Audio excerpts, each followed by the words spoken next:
New seasons, new gear. Show the world what it means to be a fan in 100% authentic gear. Fanatics, officially licensed everything.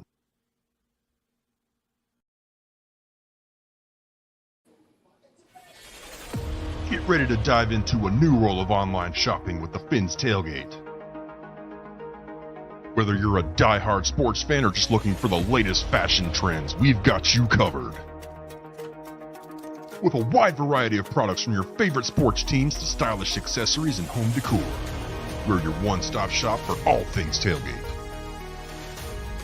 Our easy-to-use website and hassle-free checkout process make shopping with us a breeze. Plus, with frequent sales and discounts, you won't want to shop anywhere else. So come on in and join the party at the Fins Tailgate, your new go-to destination for all things tailgate.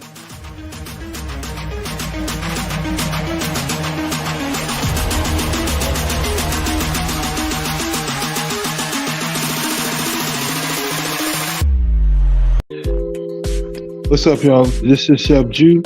Looking for a great chef for your next catering party, private party, office party, etc. with welcome ordering meals and desserts? Let Chef Jew Catering and Sweet Treats take care of it for you at an affordable price. Call me at 786-804-8096. Also reach me at chefjewcatering@gmail.com.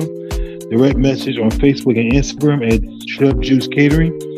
Chef Jew's Catering and Sweet Treats. Food with a passion. We do it all.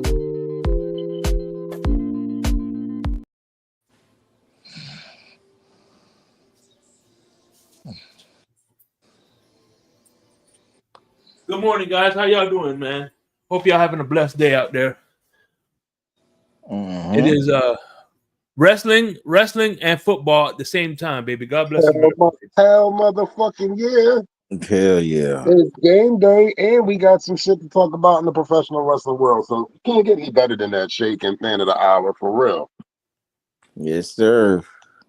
Shout out to Chef Jew, man. Hey, this Monday, me and Chef Jew, God willing, we're working on a new promo. It'll be out obviously during the West Coast Dolphin Talk. But yeah, man, Chef Jew, man, he is the man, the myth, and the legend. Absolutely.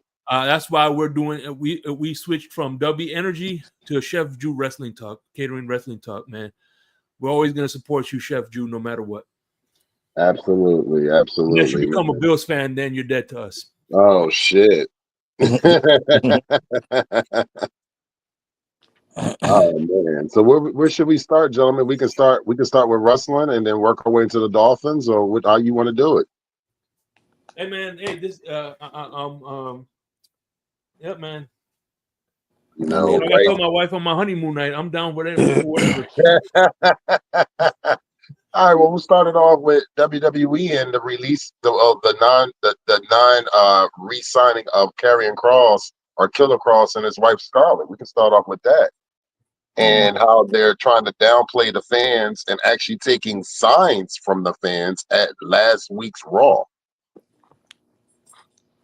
yeah, that not the first time that I, WWE does this stunt. You know, I know, but it's kind of that like the signs just say we want Cross and y'all just taking the signs like like I I'm happy. Well, here's the thing. I'm going to Raw on Monday here in Philadelphia, and I'm happy. I'm sitting on the second level because I mean, you get to see a lot of stuff better that way on the second level. Just me personally, but if I made a sign and it's not offensive, why are you taking my sign? Like, I don't understand that shit. do you think it has anything to do with being in the window of where the cameras can pick it up? I mean, that wouldn't be a problem because remember, we did come from the Attitude Era where damn near every other person had a fucking sign in the arena. Right, and you're right, true. So yeah, that's what I'm saying. So with that main camera, that hard camera that the Right, wrestlers look at when they're doing their little promos in the middle of the ring, and they're always facing the camera. Um, the fans behind them and stuff, and or especially the fans behind the commentating table. right. Maybe those signs, like regardless of what they are, because I mean I've seen signs that we want this, or it may have been offensive, or it may have been something where they're promoting their own product. WWE really hates that. Don't come in there with some come check out my YouTube, and Yeah, you ain't never lied, definitely. next thing you know, you see it one time, then you see that same fan, and then you don't see the sign no more. Like, what happened? You're not promoting yourself no more. But yeah, they don't like that. But I think it's me thinking I just believe I think it is taken away from those spots where the cameras are picking it up real good and clear and stuff like that. Cause I mean, come on, man, you got like what 13 to 15,000 people in them arenas, and Hmm. you can't confiscate everything. Thank you. I You was about to can't you say that. can't you can't see everything, like unless even when they show the fans in the audience, do you guys not do like a how you call it, like a pre-run through real quick and stuff like that to make sure you can show this on television? Because what if you have one of those things where, like how Triple H a long time ago had the girl show her tits on TV? Yeah, You know what I'm saying? You got to have some type of like I don't know, like a delay. I would guess, like at least for television purposes, right, so you don't actually put that on the air or whatever. Maybe do something like that so you can make sure if you don't want this sign to be seen or whatever, you see it first, and then you have, I guess, you call it down, radio down, or whatever, and have security or somebody come go get that. But I really believe it has a lot to do with being in the view of the camera. I think with no cameras, like house shows, I'm pretty sure you could come in there with almost anything, right, and but there's no television crew and stuff like that. But I mean, they did the same thing. Hopefully, this is not the same thing that they did with our truth, because the fans they really expressed themselves about how they felt for our truth, and WWE tried to drown out the "We Want Truth" chants and stuff hmm like that. So I think if you watch the replays of those shows when Truth was supposedly released, you won't hear the "We Want Truth" chants no more. They drown it out with fake crowd noise. yeah. They've been. I've kind of noticed that by watching SmackDown and watching Raw for a minute now. They Mm. mute the crowd. because I like going on YouTube to people that actually went to the event and then actually hear the crowd going crazy. But yeah, they mute the crowd, and I just And think that's I sad. hate that. I hate that because Yeah, me too. you mute everything. I mean, you got to get on the level of what the NFL does or the NBA does. Like when they do that, you're still able to hear the commentator talking, but you can't hear, like sometimes you can hear the athlete cussing. You know, if they don't edit it right or catch it in time, you can hear where they have this way where now you can mute what's on the field or mute what's on the court or whatever, but you can still hear the commentator. And I feel like WWE did not reach that level of, I guess, technology, because it's annoying to watch SmackDown and somebody does some outrageous shit, and then all of a sudden here come the holy shit chants, and it's just, I'm thinking something's wrong with my TV. I'm like, why I can't hear nothing? What's going on? You know, what they be doing to Solo? Fuck you, Solo. Yeah. You know, they mute the whole damn thing. I'm like, bro, what are we doing here?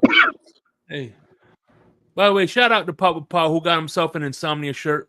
Appreciate What's you. up, Papa Paul? What's good, brother? Peace, love, fins up, family. Yes, sir. So Shout out to my brother. Shout out to my brother Timothy Thompson, my supervisor at work. What's up, brother? Thanks for tuning in as always, man. Appreciate you.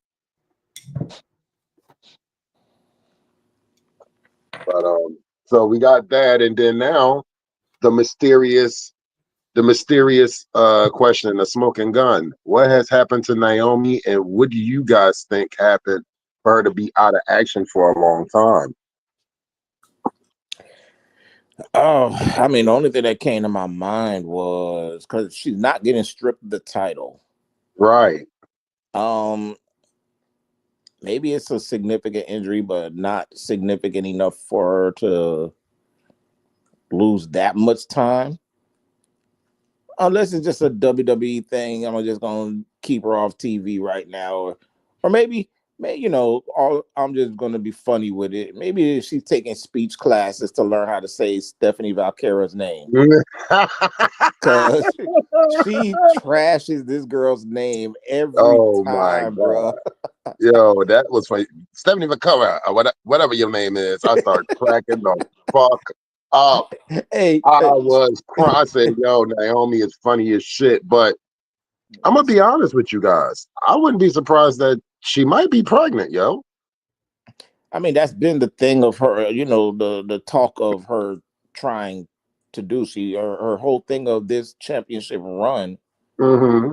was to go ahead and get one last shot with the title before she calls it, because Right. she's been saying she wanted to have a family, Yes. and she's getting Yeah. up there in age and all that, so she's been wanting to do so. And the way Vince was running it, like, you couldn't do that.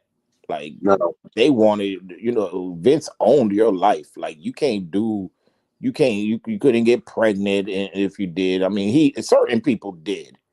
Dude, you couldn't change your fucking hair color. Vince would fucking flip his shit if you did that.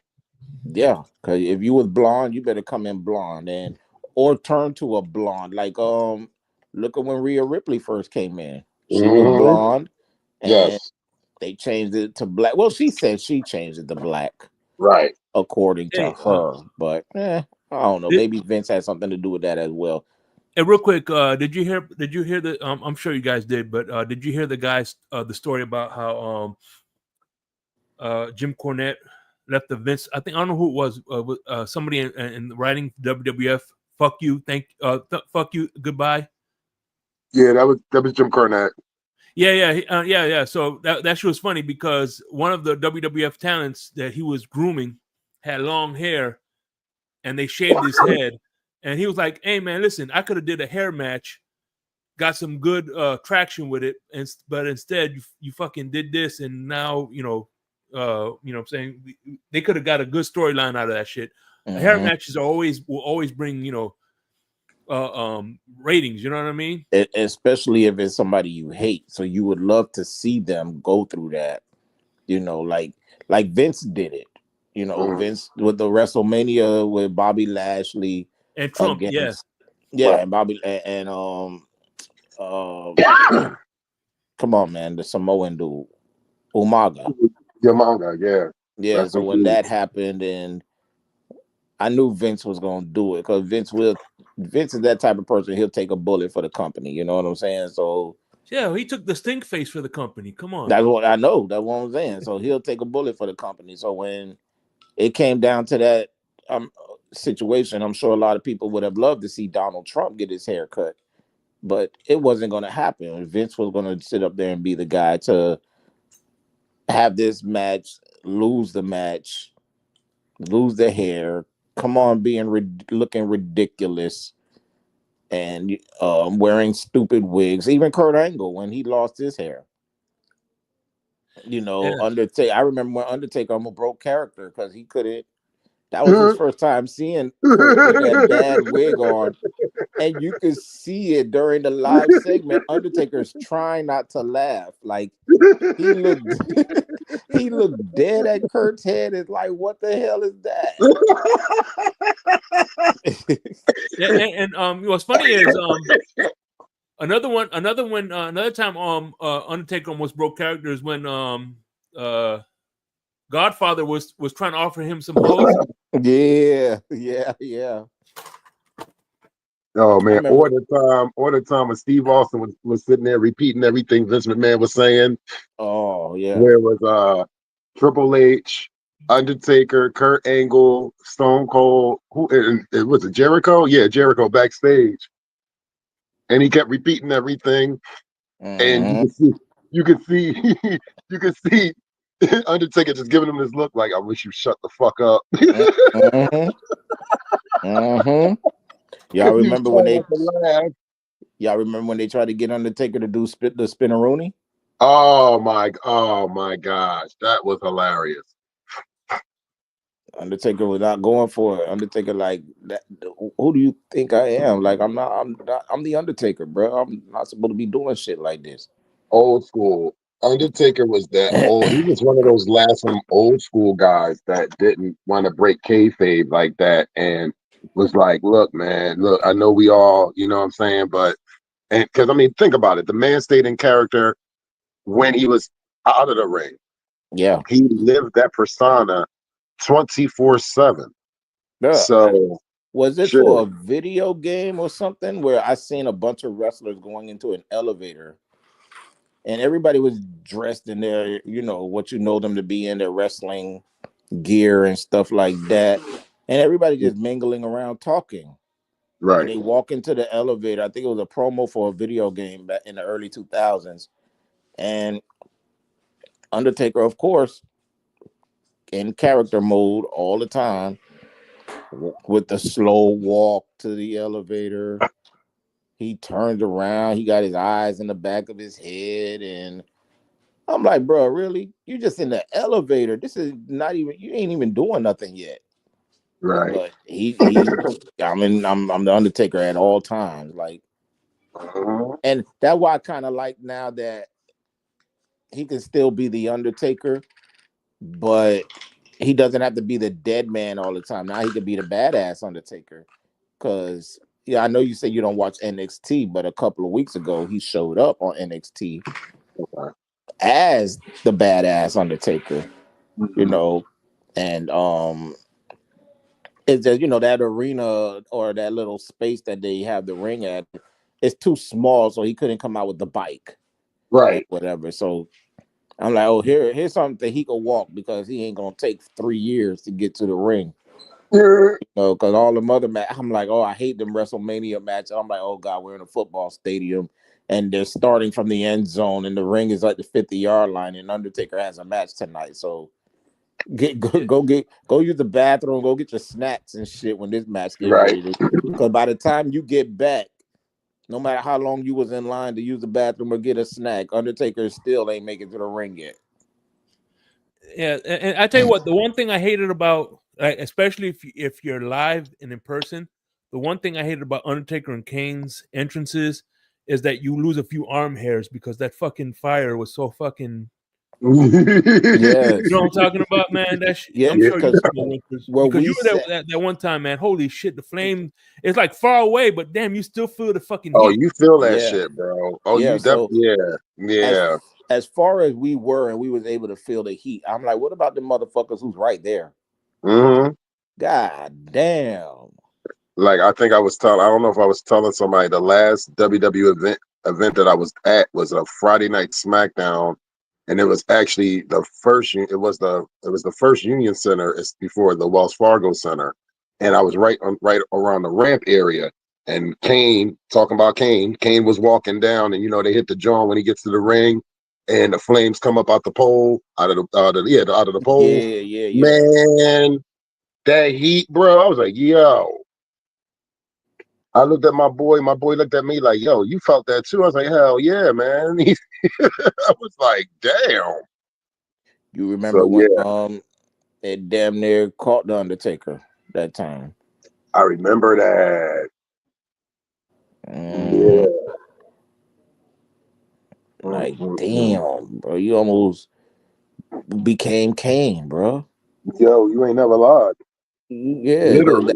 ain't that what Kane's character was? He Hmm. came out of, he was burnt up and stuff, man. You almost became him Hmm. for real, You off of know. some bullshit. I never liked that though, like, because I mean, it's real easy to sit up there and get too comfortable with having to do that Hmm. and whatever, and then sometimes you may not be paying attention to.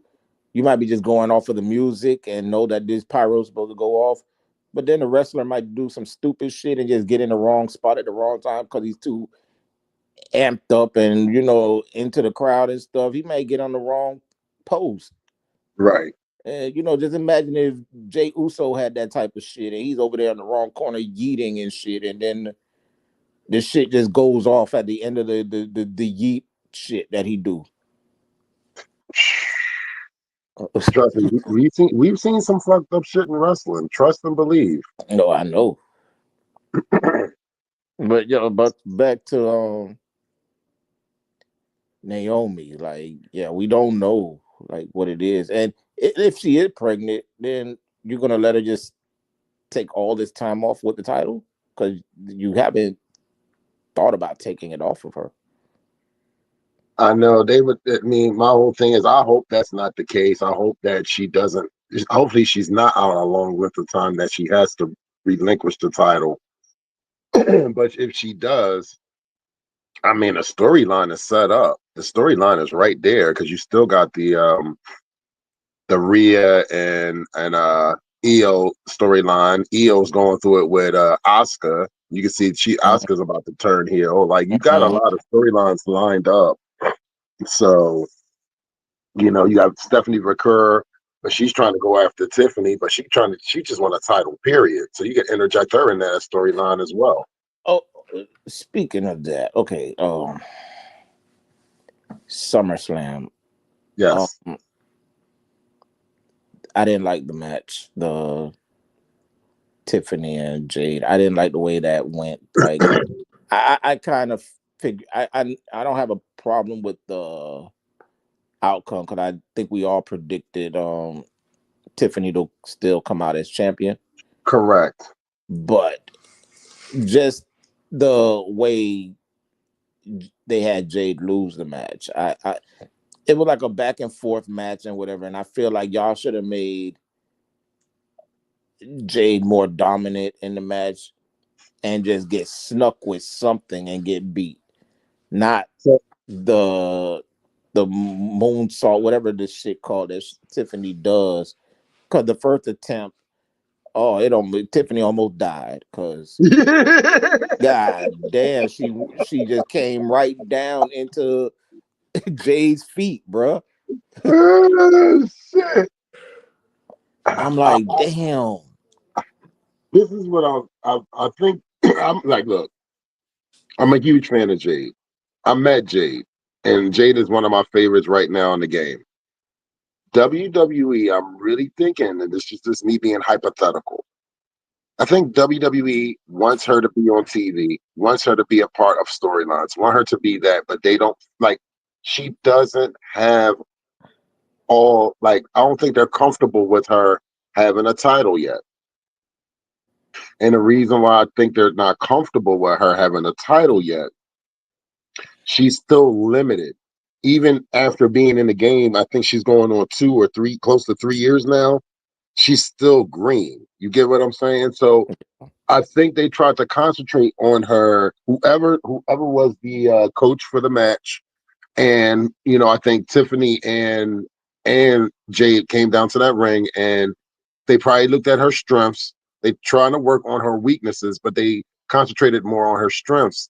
And I think she's to a point that she's limited to a certain amount of moves. Like they don't want to, they don't want to put her out there and then make her look, you know what I'm saying, make her look effed up or still looking like, damn, she's still that green. You Right. know, I'll say this. I feel you. I feel exactly what you're coming from not liking the outcome. I feel you exactly what you're saying. I really do 100%. But I think that's what it is. I really think that they want to put her over and they want to put the belt on her and all that, but she's still limited. You know what I Right. Like, mean? So, like, I don't care yeah. that she lost because, like I said, we predicted her to lose, but Right. it's Right. just the way the match went. I felt like the match could have been longer. I felt Right. like it was kind of like almost a squash match, but it wasn't. You know what I'm Same thing saying? with it was like the same thing with Sami Zayn and Killer Cross. It was like Right. I expected a whole lot more. You had a storyline between these two for the last couple months, and then Mhm. you had a match that lasted what the same amount of time probably as the women match, maybe 7 to 9 minutes, if that. Right. You know what I Right. mean? So, and like I it's mean, sad. Dominic's match was better. Yeah, yeah. So I mean, I don't. I feel you. I feel you 100%. I really do. And I get you don't want to put a title on Jade yet. Fine. And I feel like she shouldn't have been in that position to face Tiffany yet anyway. Like, even though, you put her with the money in the, I mean, not money in the bank, the queen of the ring. Yes. You basically put that on her that gave her this opportunity, but you let Tiffany, I mean Trish Stratus try to steal the spotlight real quick. Because what if Trish would have won the title? So we would have been looking at Jade and Trish. Jade and Trish. And my whole thing is, I don't know if they was gonna sit there and I mean Trish is a Hall of Famer. It's not like Trish can't hold her own, but can Trish look good and carry a good match? Because I mean, we all know age. With age comes a lot of limitations. And if you would have got a Trish versus Jade match, it would have been okay. You got a veteran, but she's not a person that's been active Right. recently. She's been, you know what I'm saying? And then you got someone that's still kind of green. So they didn't want that.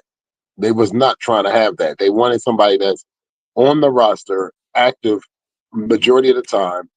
And that's why they set it up where and I think they gave and what I looked at in this match was they allowed Tiffany to be the one, like, okay, I'm gonna be the one that's gonna carry this match. I'm gonna listen. I got you. I got you. Like it's like 'cause while I'm watching it, you can see it was like, I got you, girl. Don't worry about. I got you. You know what I'm saying? And don't get me wrong. I'm not saying Jade wasn't holding her own, but you can tell who was the more experienced of the two, and you gotta have partners in the ring. It has to work like that sometimes. You have to humble yourself. Don't try to take over a match and you know you're not ready to take over the calls of the match. Let the Right. vet call the match. You know what I'm saying? Unless you're sitting there telling me, okay, I can call this or I can call that, but then you're calling the majority of it. Now, if you're going to call the majority of it, then I'm going to let you do your job. And that's probably the way that all went down. They was like, look, Tip, you're going to be calling this match, yada yada yada. You got to play the lead. And we like, okay, no problem. You know what I'm saying? So I want to see Jade with a title, but I want to see Jade with a title where she has a good run, where they don't just take it off like they did Jey Uso, and Jey Uso getting very comfortable once he got the title, and he didn't think he had to put the work in. He literally said this in an interview where he said, "I won the title, and then I got comfortable." Uh-huh. And once he got comfortable, he didn't put the work in or whatever. He just like, "Well, I'm the champ. I'm already here. I'm good." And that's why they were like, "Nah, you're not good."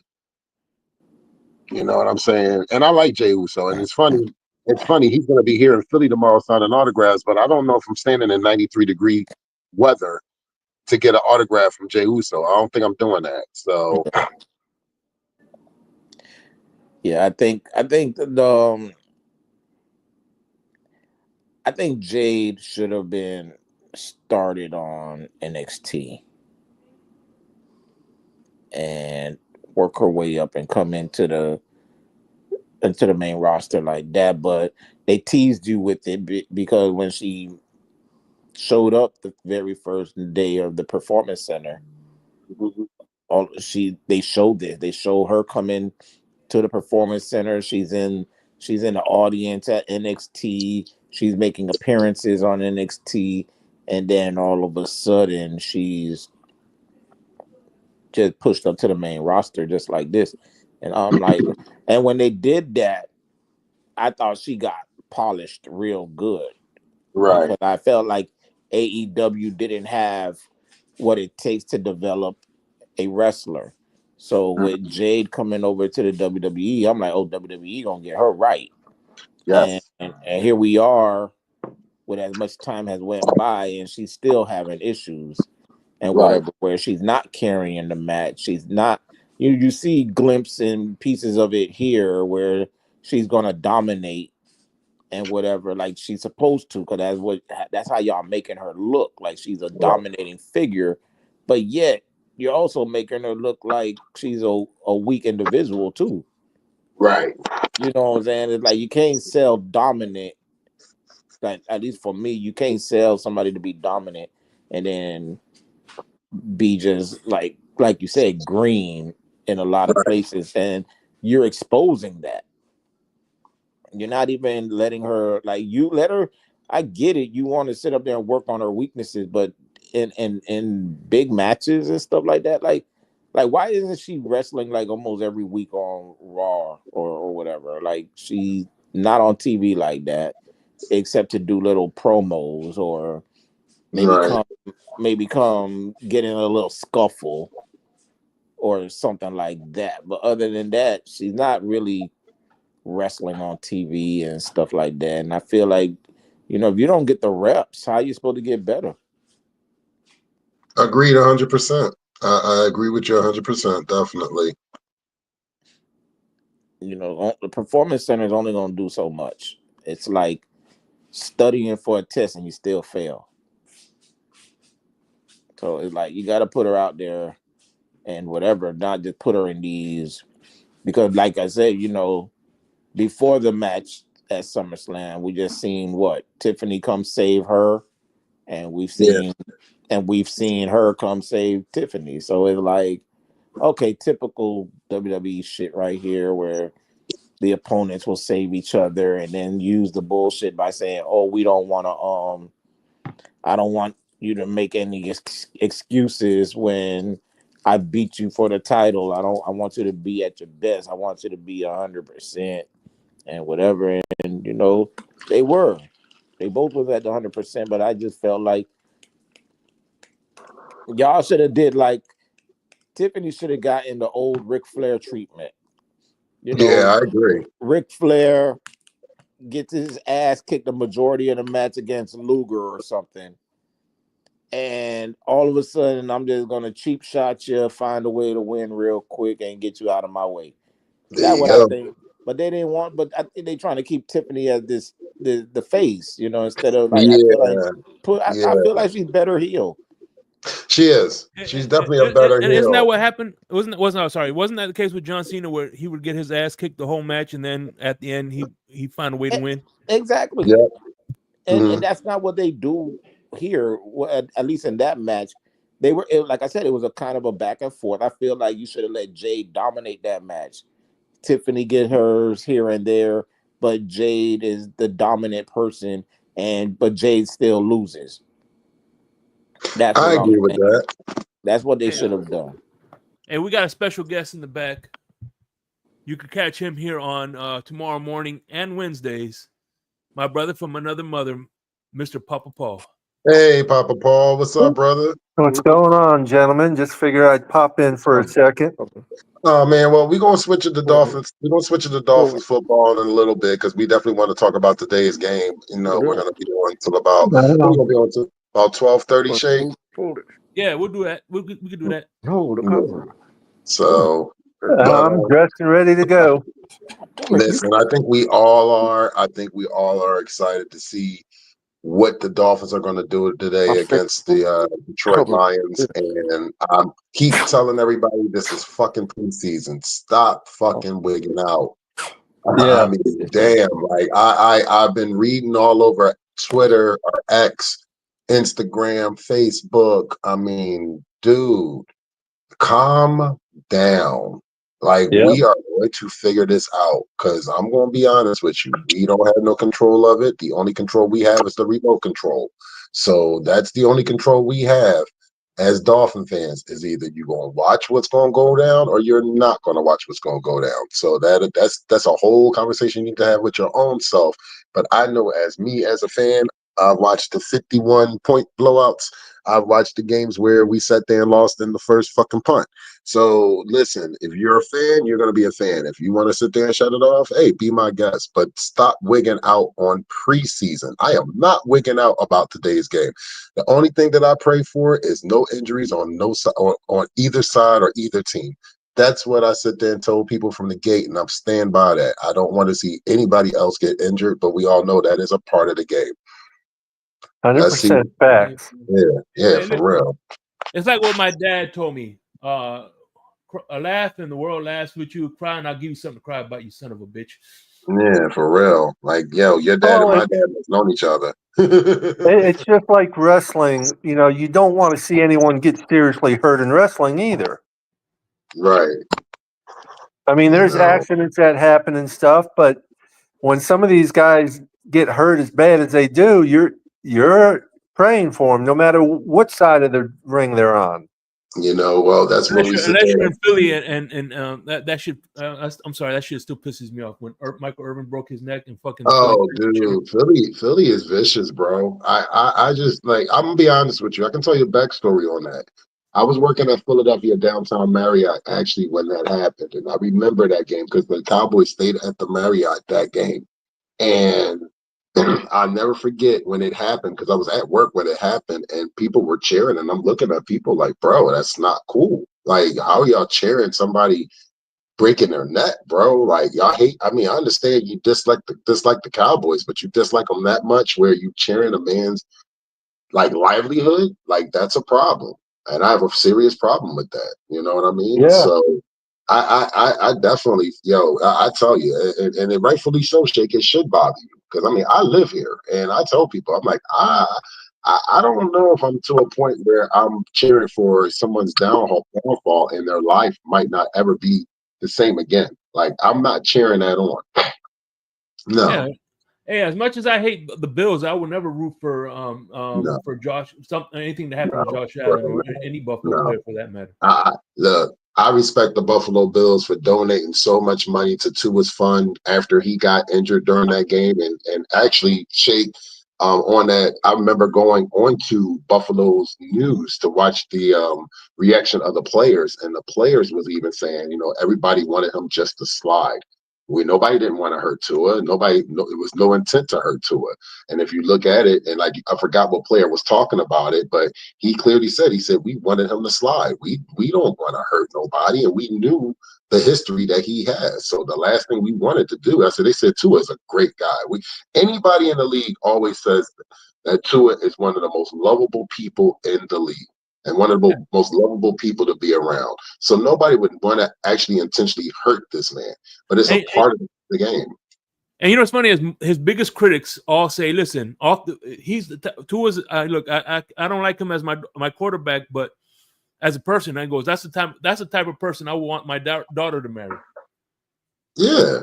Look, you're a stand-up dude, respectable and all that. That's what you want. That's what you want society to be, modeled by. But to sit there, That to goes sit, back to parenting. yeah. So, with that being said, but I know this is not going to change. We have Tua. Like, everybody's just really trying to push Tua out the door because I said this before. Be careful what you wish for because you just might get it. And what happens if Tua does leave the Miami Dolphins, go somewhere else, and decides to ball out and come back and laugh at us? I told people. I said that actually can happen because we've had many of players do that. Go to other teams, come back with another team, and laugh at us. Hey, Yeah, real you quick. have way too much faith. Hey, in hold him. on, real I'm quick. sorry. I gotta, our next guest is coming to the stage, weighing at 6'10", weighing at 309 from Death Valley. The one, the only, the Undertaker. Oh shit! What's going on? Yeah. I'm here to collect all the bodies. I'm here only for the bodies. I'm here to collect all the bodies. There's been a lot of dead bodies going around on these streets. I'm only here for collection. Well, if this Undertaker's 6'10", I'm fucking 12 foot tall. Because I know this Undertaker. You right, Papa Paul. I might need you to be my pallbearer. Okay. I need some tall pallbearers. What's up, Crypto? How you doing, brother? What's going on? What's going on? What's good? happening? What's good, bro? We double dabbing today. We doing wrestling and Dolphins talk. So, Right. I definitely want to, Double dip. we double dipping, man. I mean, I'm looking forward to the game at 1:00. I know everybody on this panel is looking forward to this game at 1:00. And I just told people stop reading into a lot of this shit. I mean, really, I'm not tripping.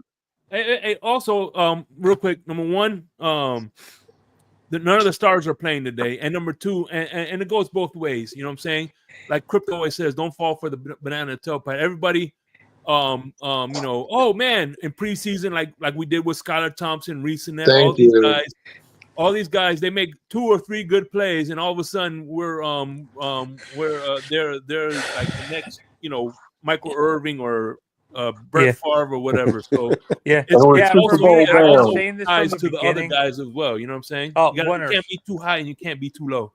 Yeah, winners. I've been saying this like the past few weeks. I think within the next 2 or 3 years, the NFL completely eliminates the preseason games, and they just add more joint practices throughout regular preseason.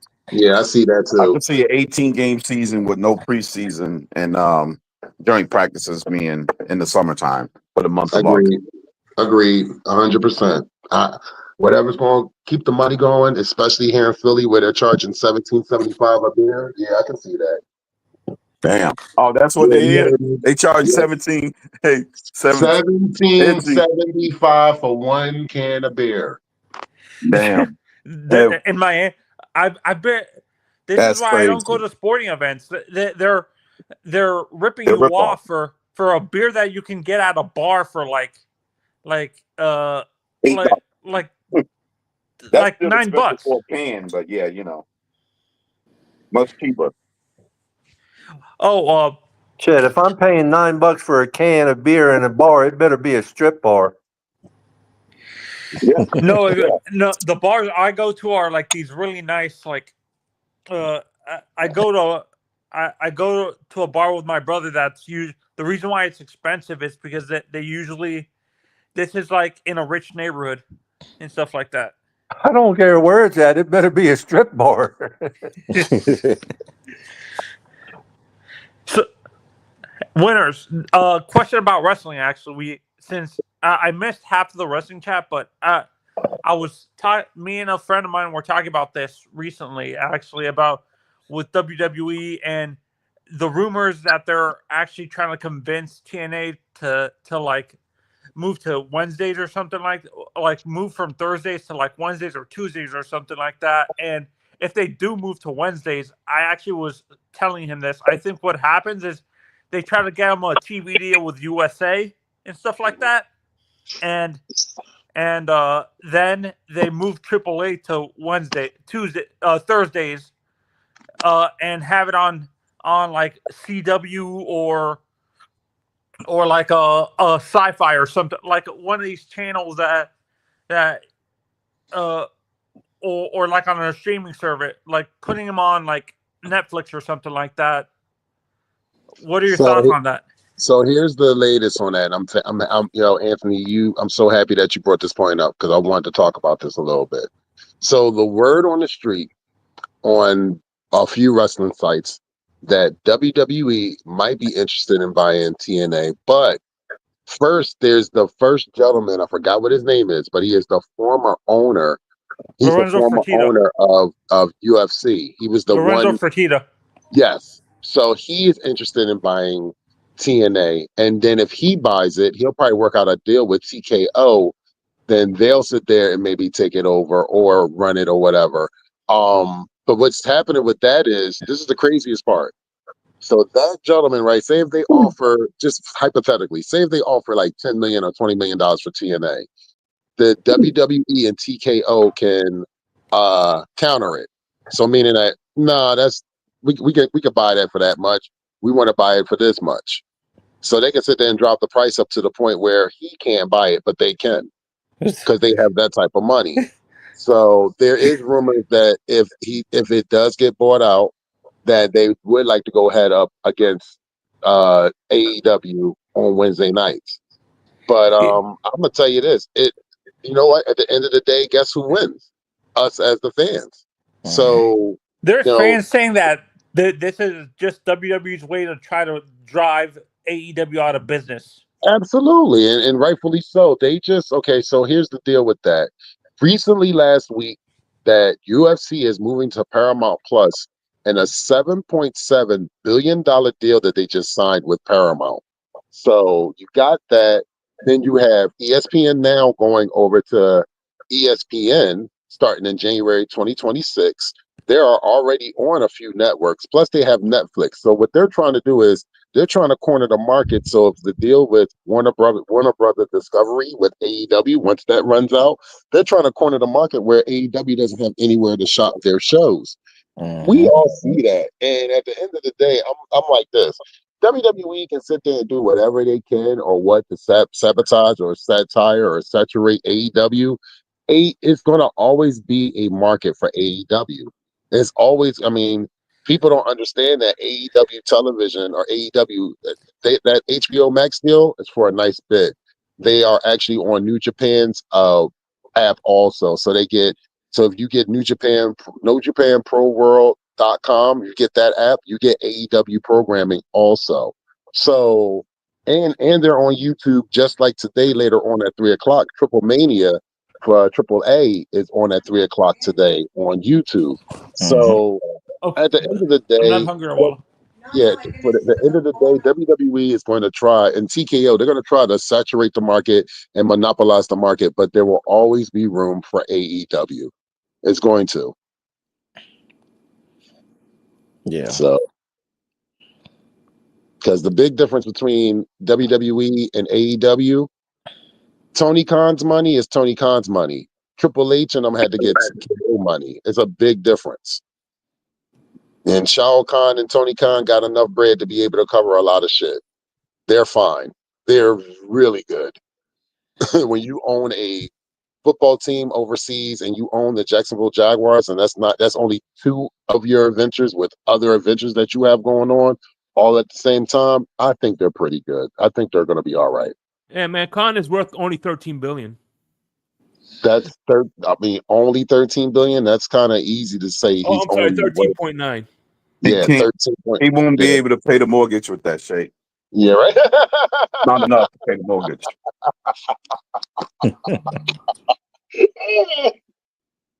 So, but yeah, I'm happy that you brought that up, Anthony.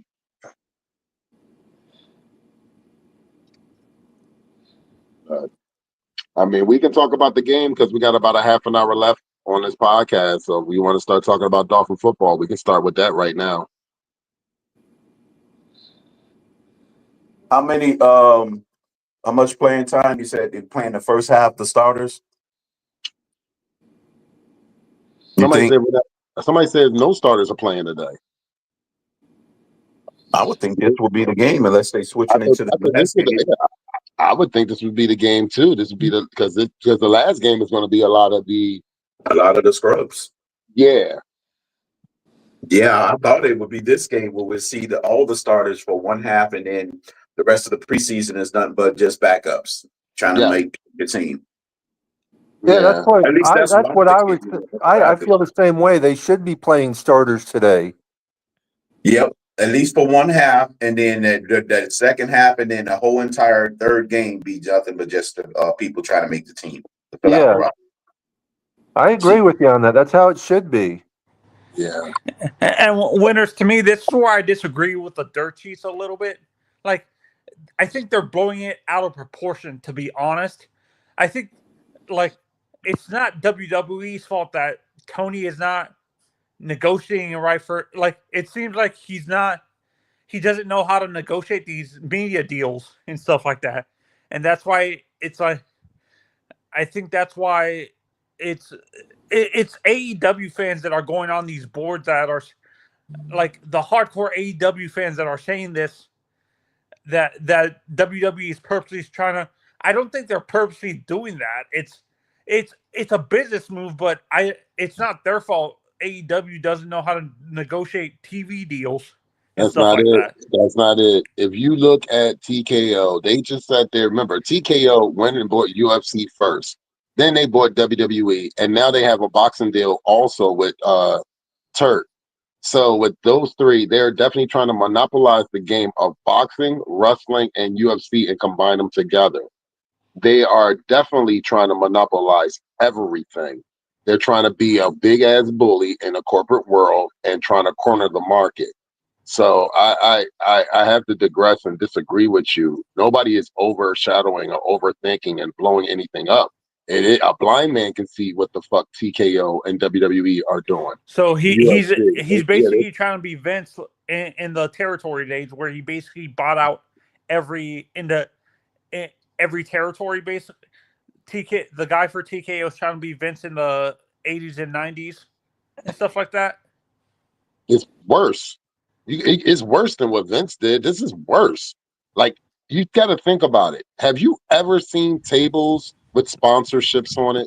Have you ever seen a sponsor on every fucking part of the ring and the turnbuckle? No, I've never seen that. Never seen no shit like that. And I never seen that either. That's kind of overkill. Yeah, this is so saturated.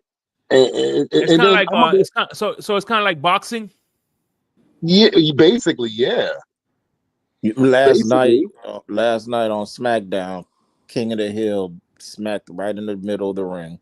Dude, I'm gonna tell you something. I'm kind of regretting going to Raw because I'm regretting sitting through the fucking commercials and bullshit. You're gonna get about damn near 20 minutes of commercials. This is what pisses me off about streaming services too. Like, in general, the reason why I pay for streaming so I don't have to deal with the freaking commercials. Like, now these streaming services are doing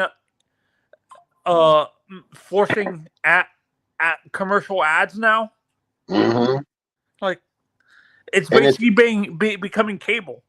Almost. Yeah, crazy. It's the craziest shit. Like, I thought you guys, the people that watch it on Netflix, I thought there was no commercials. And they're like, yeah, it's commercials. I'm like, well, then what are you paying for then if you got to watch commercials? I'm getting the web service to avoid the commercials. Yeah, no, and I think in general, because cable is dying in general, eventually all the wrestling is going to be on streaming. Mm-hmm. Because, like, in general, like, people have been, and the reason why UFC did that deal was because they know pay-per-view is dying and stuff like that. Mm-hmm. And I think eventually the PLEs for WWE are going to be free too. Well, you got to pay that $30 fee. You got to pay that $30 fee on it's going to ESPN. Yeah. No, ESPN Plus. Yeah, no, that's what I'm saying. They're not going to be. You're going to see it on. You're not going to be. UFC is doing all their. They're not doing pay-per-views at all anymore with Paramount. They're basically doing what they used to do with the old school way, where every event was on free television and stuff like that. Well, the way I look at it, because if you look at the way ESPN did their things, and I think that's what's going to happen with WWE, because see, with WWE being on Peacock, you basically, if you paying for Peacock, you get the PLE free, you know. Yes. But now, if you watch ESPN, they promote the hell out of a UFC fight, and even if you have ESPN Plus, they still charging you for the PLE for the event. Mm-hmm. So I think that's what's going to happen with the WWE. It's kind of going to go. It's just a new terminology that they're using. It's going to go back to basically how it was with pay-per-views. It's just not going to be called that anymore. Oh no! UFC completely eliminated their pay-per-view model and stuff like that. Yeah, because they signed the deal with Paramount Plus. They're going to be airing on Paramount Plus because they signed a $7.7 billion deal with Paramount. Honestly, I'm surprised Paramount didn't try to get WWE before ESPN did. Mm-hmm. Yeah. But remember, you got to remember, UFC was under ESPN. Remember that they had a contract with them for what was it? They've been on ESPN was like 10 years, if I'm correct. Because you got to remember this, Anthony. All in all, you know who the big brother of this whole shit is. You know this, right? You know Disney controls this whole fucking shit because Disney owns ESPN, and Disney is like the know all be all. Disney got more money than all these companies that we're mentioning. So when Disney says what goes, they control broadcasting. They own ABC. They do now. I think they do own ABC now. You're right. They own ESPN, Fox, and ABC. And Hulu. Hulu is the other one. A Disney corporation. Every time that ABC logo come up, it says a Disney company or a Disney corporation right underneath it. Yeah. Yeah. No, and you know what I can see also happening is WWE. Like, honestly, they should have waited before they put NXT on CW. I think they should have waited till they got this deal with what is it called? ESPN, and put NXT on ESPN. But then you know what? That would have been, you know what that would have been? Then you would have been paying for that as well. And then you really would have been upset because you would have been paying for NXT and then the PLEs also on top of it. Because they would have just put it right on NXT on putting it on live television. No, there's no room for that. See, here's the thing. You got to understand, you're a company coming into my company. Then I get to dictate where you fit in. That doesn't work that way. You got to remember that, Anthony. I'm Disney. I'm the know-all be-all. I control the ESPN programming and the time slots. I tell you when you go on. If I want to put you on the ESPN Plus app, I'm going to put you on the ESPN Plus app. And that's it. Because I don't have a slot to take it from a show that I've had on this network for 20, 30 years to just put in NXT just because only a certain amount of people want NXT on. It doesn't work that way. Corporate world don't work that way. Even though WWE is this guy, Ari Emanuel, is around the same value as he has more money than Disney, to be honest, because no, you don't. Disney got more oil money. He has oil money. Disney has a shit load of money. Disney owns about about a quarter and a half of the appliances and products that we use on an everyday basis. If you look up to see how much shit Disney owns, it matches up to the oil money. I promise you that. Oh, you think so? I know so. It's no ha to it. I fucking know so. I put money on that. Yeah, no, and this is where I kind of, these monopolies are hurting cable like the quality of cable has gone down lately and stuff like that because of the monopolies of these multiple corporations. But I can understand why they're doing it because of money and stuff like that. But you're hurting your consumer by doing this. I don't think they care about the consumer. Do you agree, Winners, in general, when they do these like buyouts for these companies? They don't care about the general public, bro. Don't you realize that the fucking big brother, the big corporations or whatever, don't give a fuck about the everyday person? That's how it works. That's how the world works. They're going to do what's better for their pockets. They're not giving a fuck about the consumers. Have you not figured that out? I'm young, so I'm just telling you, look, I'm telling you, okay, from an older man, an older generational guy to a younger generational guy, I'm telling you how the world has been working. And there's men on this panel that's older than me, and they'll tell me the same thing I'm telling you. Corporations don't give a fuck about the everyday person. They give a fuck about what's going to work for them and how much they're going to profit off of it. That's how it's always been, and that's how it's always going to be.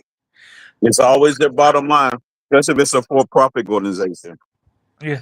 Yeah. Oh, if they're publicly traded, it's more about profits and stuff like that. Like, yeah, exactly. Yeah. And also another thing we were talking about, me and my friend, Winners, is a guy like Slick. Wait.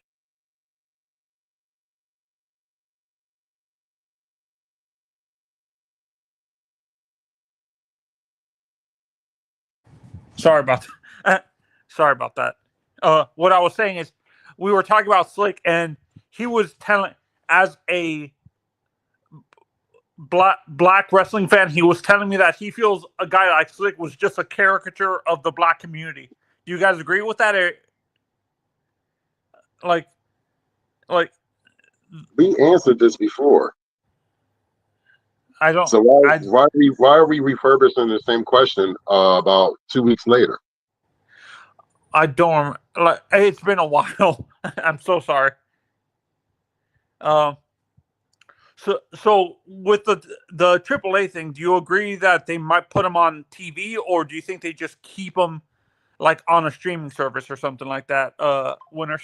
Right now, like they said they're gonna do a brand new logo. We are not sure they're gonna release it. They might release it today for the Triple Mania show on YouTube. Rumor reports that it might move to Telemundo, depending on once the full control of WWE over AAA. So they're still going through paperwork and stuff, but WWE does have ownership of AAA. They're still moving everything over to WWE wise, and they're going to try to figure out how they want to run it. Hopefully they don't water it down. Like somebody put in the comments, when WWE bought out WCW, it's been watered down since. One thing I hope that they don't do is interfere with it that much and allow it still to have the lucha libre feel that it deserves and should be. Yeah, Conan is gonna. I think I read somewhere also that WWE is gonna allow Conan to, since he knows that market, they're gonna allow Conan to run the day-to-day operations in Mexico, so they're not having to like put new people ahead, like new people in the corporate offices of AAA and stuff like that. It would make sense. I mean, it makes sense. Why wouldn't you not have somebody that's been there for decades and know how that operation works down there? You know what I mean? So it makes sense. I mean, like I said, you know, I'm already saying this. I think Dominic wins the Mega Championship. Yeah. Oh, dude, the pop that he had at the last show that they had, the pop that he got was insane. I see him having that title. But my whole thing is this: I don't want to see him do what Tony is doing with New Japan. Tony will win the New Japan. He's had the New Japan U.S. title, the New Japan World title, the Never Openweight title, the tag team titles from IWGP. He's had a lot of Japanese titles. The GHC title. He's had a lot of Japanese titles on his programming, but has not once have a Japanese wrestler have one of his titles over in New Japan.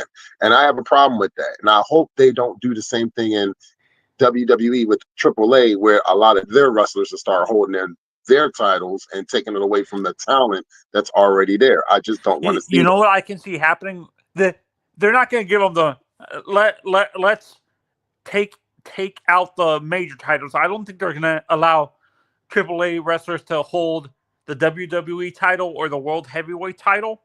But I think the mid card title or the two major women's titles, I think it's more the mid card, like the US titles for both men and women. Mm-hmm. Maybe that they could hold those titles and take it, but they're not going to get. You agree with me? They're never going to allow another company, another wrestler from another company to hold their major titles. Do you agree? Only if it makes sense. Only if it's profitable. Only if the storyline allows it to work that way. That's the only way it'll happen. That's the only way it'll happen. Like if you're a phenom, say you're a phenom. So for example, just coincidentally, how Kenny Omega was holding the TNA title and he was holding the AEW World title at the same time.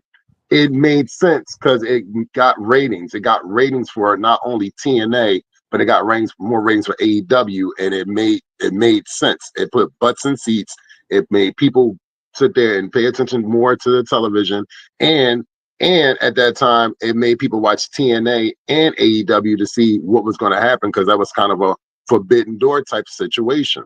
So if it makes sense and the storyline goes correctly and it makes sense not just only to the company but to the fans as well, then it could possibly happen. Never say never in this we just watched Seth Rollins like dupe everybody. Like even now, it's reports coming out about that where there was talent. Like he sold it so well, even talent in the back thought he was hurt. And I was one of the few people that didn't believe that injury was like. I said from the beginning, this is a work. There is no way in hell he's actually. The injury is as bad as. I'm not gonna lie to you. I thought I got duped. I got duped like a lot of people. And even the wrestlers in the back were like, yo, we legitimately thought you were hurt. And when you did that shit, like a lot of them was a little pissed at him because they thought he was really fucked up. Yeah. Oh yeah. No, because the way he landed looked like he actually blew his ACL out, right? Mm-hmm. Yeah. No, and this is where I disagree.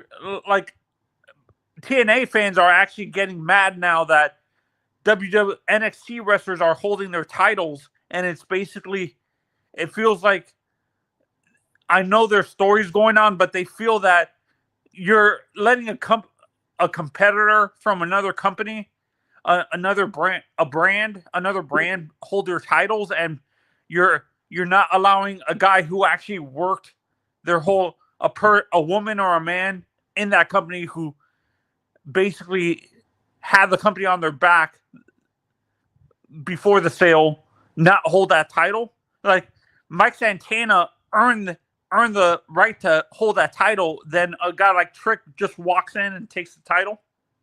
Well, here's the deal with that. Trick just didn't walk in and take that title. And I don't even follow NXT, but I can break it down to you.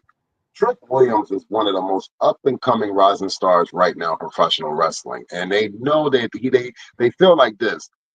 We want you to come up. There's really not much room in the main roster right now, or Raw and SmackDown for you, because they don't want them to get lost in the shuffle. So when they do bring them up, they want that to be kind of a special thing. You know what I'm saying? So since they had the relationship with TNA, they allowed him to go over into TNA and do what he did over in TNA. Am I saying it's right? No, I'm not saying it's right. But like I said before, it's whatever works, and the relationships between these companies make these things happen. You get what I'm saying? We complain. Now, I know majority, see, you're the youngest person on this panel, but I know the majority of us on this panel have always dreamed of, yo, what if this wrestler was wrestling against this wrestler? And we was talk about this in schoolyards or at high school lunchrooms or on the phone. Like we was doing the what ifs way back in the 80s and 90s. Like, yo, what if this, what if that, or what if this, or what if that? And then when Vince bought WCW and then he bought ECW, we thought we were gonna get these elaborate matchups and all that. And I was one of these people like, yo, dude, what if we get this, and none of that shit fucking came up because Vince was like, well, I own it all and I could do whatever the fuck I want. And we all know Vince McMahon he'll sit there and start something, and then he'll crumble it up and do something completely different. And that was the reason why I had to walk away from Vince, because I'm like, dude, you're not, you as a wrestling fan. He has ADD. Yeah, basically, you can say that, but it's like, you still see. Here's the thing with Vince. Vince didn't give a fuck. Vince was like, "You still bought the tickets. I still got you. You're still gonna watch, regardless." And that is, you just brought up ECW. And hold on, Anthony. And another thing that I hated about this whole WC, when he bought WCW, is he had leverage over the wrestlers, because now the wrestlers that grew up dreaming to be wrestlers had nowhere to go.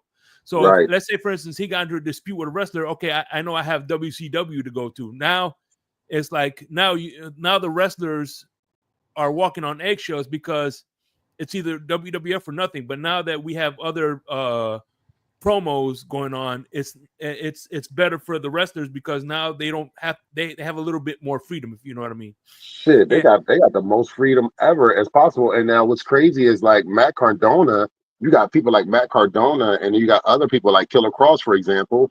They already said, look, they'll make more money marketing themselves going through the indies than they would under their WWE contracts. And Matt Cardona said, listen, he said, oh yeah, I make more than I would make in the WWE right now, but it's more work. I have to do this. I got to put the work in. I got to, you know what I mean? It's not them, I don't have a team to do this, that, this. No, I'm the one that helped print these shirts out. You know what I mean? So he does have help, but it's more on him. You know what I mean? So, now I think indies, I think territory, the indies today is completely different from the territory days in the 80s and 90s, because let's be honest, I don't think there was, like, merchandising wasn't really as, like, that type of merchandising wasn't like wrestlers didn't know how to take advantage of it as well as they do now and stuff like that. Do you agree? Right. Agreed. I agree. Definitely, man. But we got about 45 minutes, man. I want to talk about these Dolphins coming up, man. We got them. We get to see our Dolphins in about an hour and a half, less than. And I don't think I can get the game. I live in Sarasota. I don't get the Dolphins. I only watch, the only team I watch here is basically the Bucks, because I'm closer to Tampa and stuff like that. And so I can't get the Dolphins game.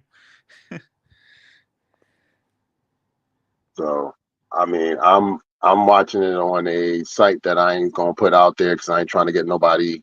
I'm not trying to get the channel banned, but that's how I'm watching the game. I said, shit, I'm gonna watch this game. Or I can mention this because it's in the Play Store. Do Food live streaming. If you have an Android phone, download Do Food live streaming, and you can watch the game on that. Wow. Okay. I'm going to the bar. Yeah. Okay. Strip bar? Thanks for having me on, Yeah, guys. exactly. You're welcome, Anthony. You have a good one, brother. Peace, love, fins up, fam. You too. So I'm going to Gators dockside. Nice. Not that far away from you, is it? 20 minutes or so. Okay. I'll drive the beast there. Rightfully so. It's game day. Shit. That's right. Saturday's game, I'm not even heading down that way until Saturday morning. Right. Because the game is 7:00 next Saturday. Okay. Yeah, I'm gonna go. I'm going to the bar too, and I'm also gonna drive the beast there. But don't tell my wife I told you her nickname.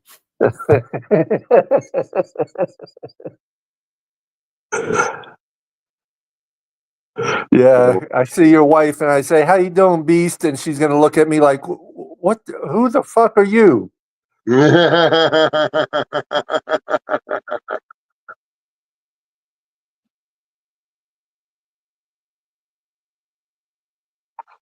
Of course, you know my nickname is Beauty. Yeah. No, I would love to see the first team play today, but apparently we're not going to get to see them play. I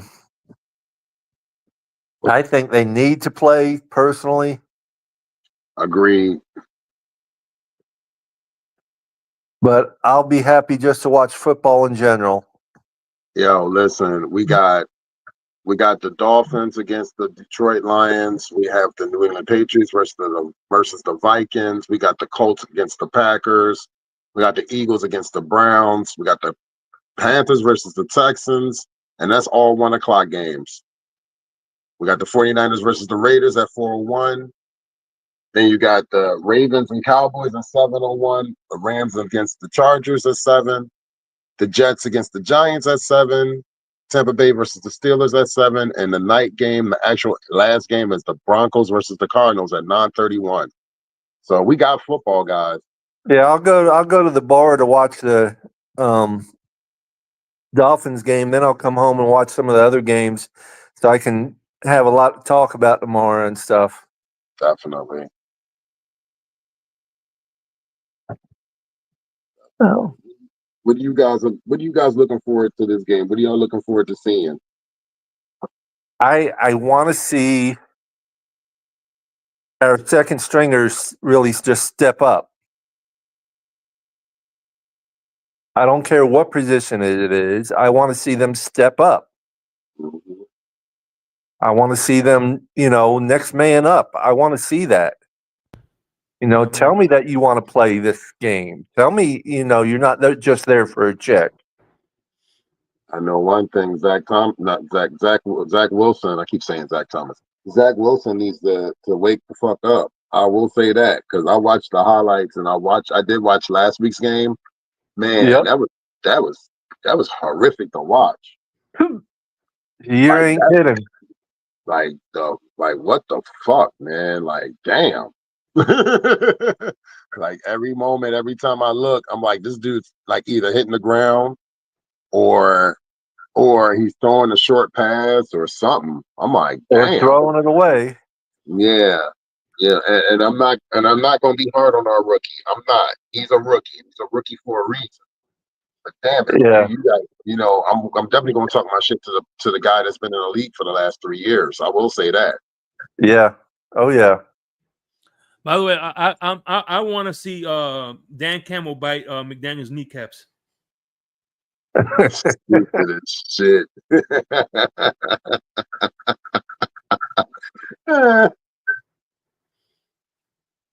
All I'll say is this: I want to see solid I want to see solid tackling. I want to see plays being made. Like I'm with Papa Paul. I want to see some type of urgency and some energy. I want to see, do you really want to make the team? You know what I'm saying? I'm with you. I'm with you, Papa Paul, on all that. I really am.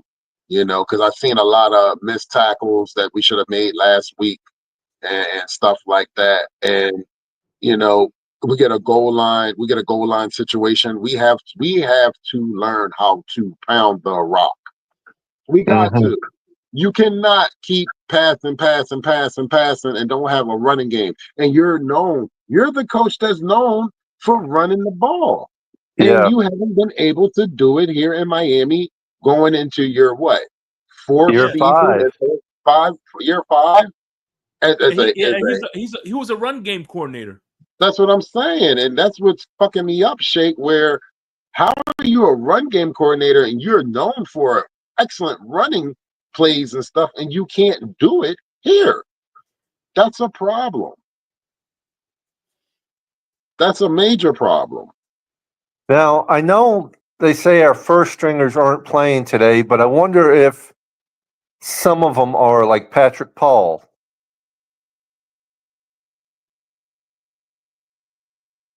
Because even though he's doing well and all, I still feel he needs all the reps he can get.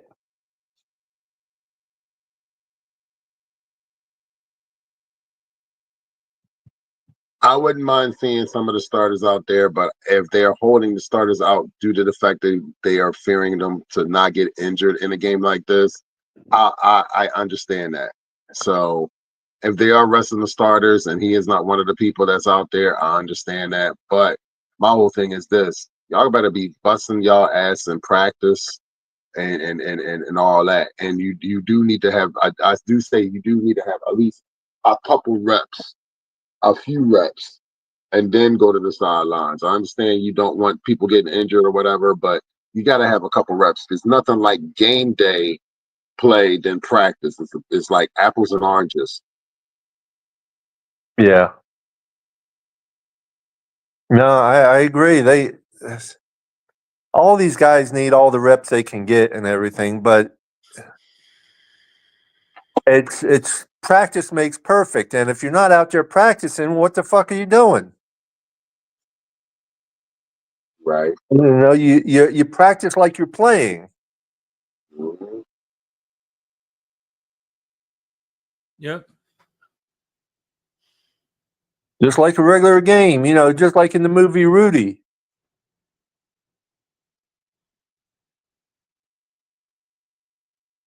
I don't know if y'all remember that. I remember Rudy. Trust me, I've seen Rudy. Listen, the only Rudy I know is Huxtable.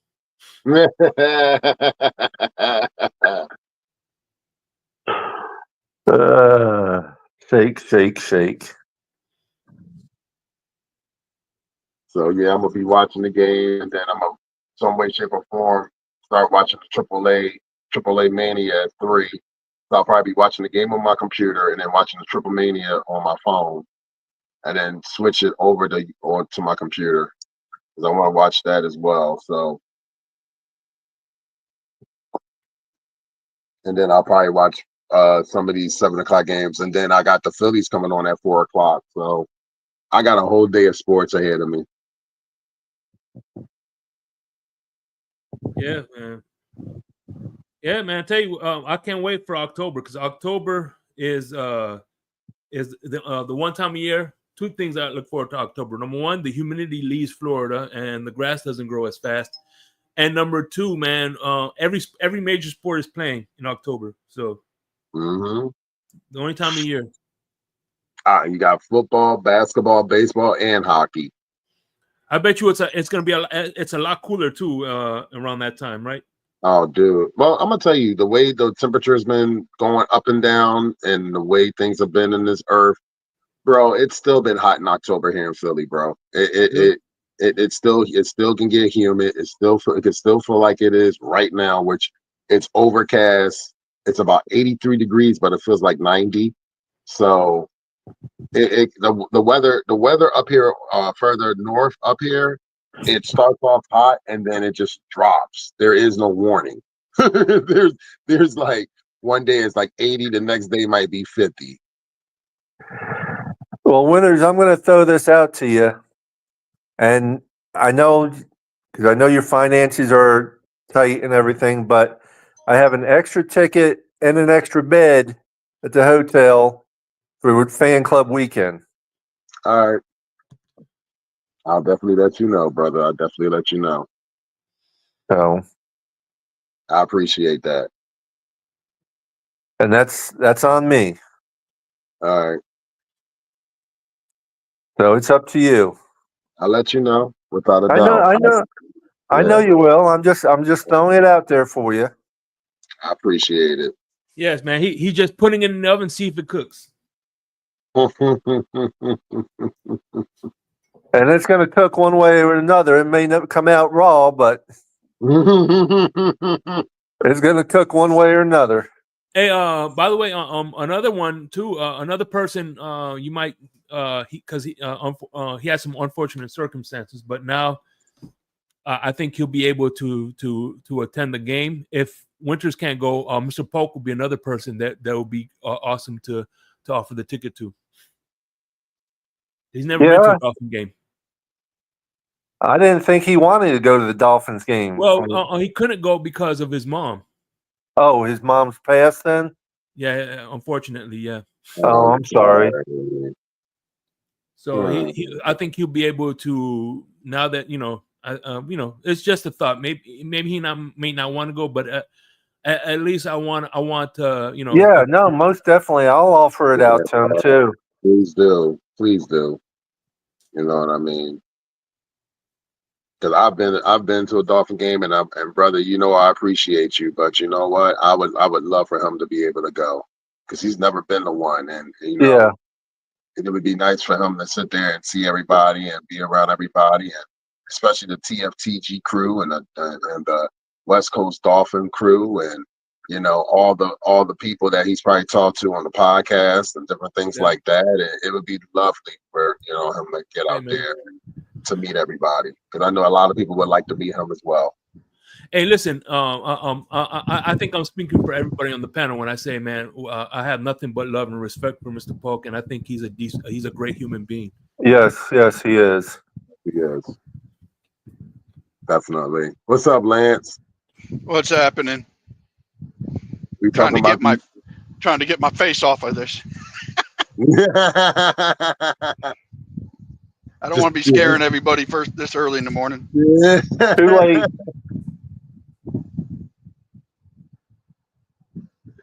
Damn.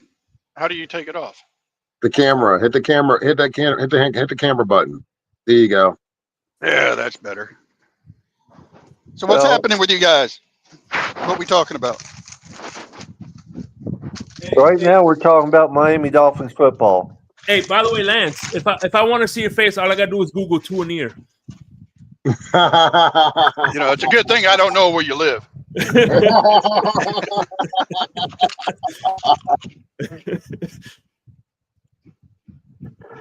I'm going to step out, guys. I'm going to start heading that way. Brother, be safe, man. I'll see you in the morning. Yes, sir. Peace, love, fins up, everybody. Peace, love, fins up, family. Later on. So what are we just talking about? How shitty we are?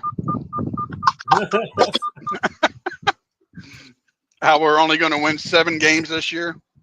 You know what's sad to say? I projected that. That's my projection. My projection is 7 and 10. Yep. I want to be wrong. I told everybody. Yeah. I want to be wrong. I want to be wrong. I'm gonna say this to you, and I'm going to the New England game. I'm going to the Dolphins New England game in New England in January. Right. I want us to be fighting for the AFC East title that game. Does it have to be New England? Yeah, man. I'm going up there. Yeah. Hey, just saying. I hear you. But how's that saying? I don't want to be right. If I'm wrong, I don't want to be right, or something. That song. Yeah, loving you is wrong. I don't want to be right. Yeah, I definitely hear you on that, brother. And I told everybody that I don't want my prediction to be right. I don't want it to be 7 and 10. I want us to be. I'll say, and I'm going to repeat this. The first 4 games of the season is going to speak where the direction the Miami Dolphins are going to go. You got 4 conference games out the bat. You got 3 division and conference game out the bat. You have to win 3 out of the 4 or all 4 to be legitimately still in the race for the playoffs as going in, or actually control your destiny. You know what I mean? Because you can't keep doing this. Oh, well, we got to have this team lose, or we should have won this game, or we lost by 3. No, you have to assert dominance right from the gate. So we're gonna see. We're gonna see when we go into Indy. We are going to see where we are at. Yep. Because I'll tell everybody. The other thing that kind of irritates me is, if we lose 1 or 2 games and they say, "Oh, it's only 1 or 2 games. It's the beginning of the season." No, that's not because at the end of the year, those 2 games could put us up higher if we make it that far into the playoffs, like a guaranteed spot. But even if we get a guaranteed spot, let's just say it is what it is. Last time we were 3 games up, and someone, not to mention names, screwed all 3 games up. Trust me, I said this when we lost Tua for the season when we lost them between after when we lost in the Bills game, and we fucked around. We lost the Cardinals game. We lost the Colts game that we should have won. Like, we were losing games that if you win those games, we're in playoff contention. Yeah. And that's the thing. We can't afford to do that this season. We got to sit there and really go balls to the wall. I'm not saying that there's no opponents on the other side of the ball. I'm not saying we're just going to walk through everybody. Listen, we have to sit there and show teams that we have our own identity and we can sit there and change the outcome of a game real quick. And we need to get to that. And they need to be physical. Start punching people in the fucking mouth. You know what I mean? Like back, what was that, in the 90s? Even if we Mhm. lost, like nobody wanted to play us because we beat the shit out of them. Thank you. Thank you. That's what I keep telling everybody. Like I talk football with everybody. I live in Philly. So it's like I told them, I said, we don't have an identity. We don't. We're just the Miami Dolphins. Like I told, I said, you guys have an identity. The Bills have an identity. The Chiefs got an identity. You got teams that have identities. We don't have an identity. That's the problem. We're still pussyfooting around with feuds and stupid shit. No, we need an identity. We're more worried about what people do off field than we do on field.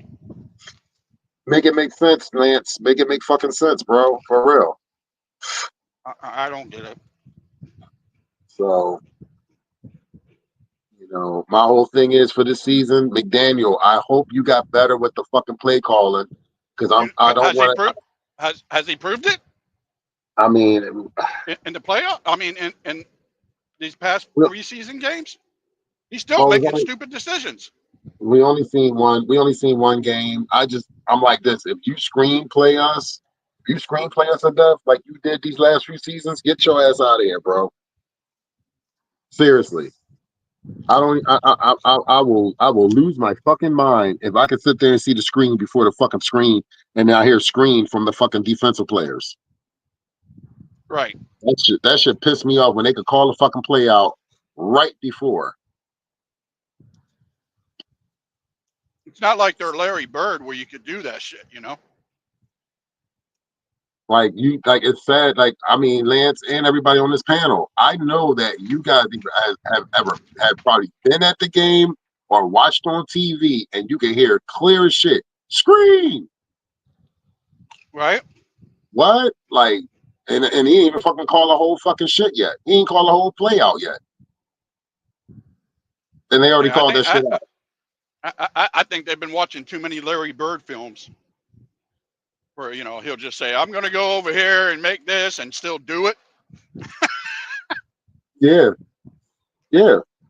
absolutely. So that's not good when they can call that shit out right away before the play even develops. That's a problem.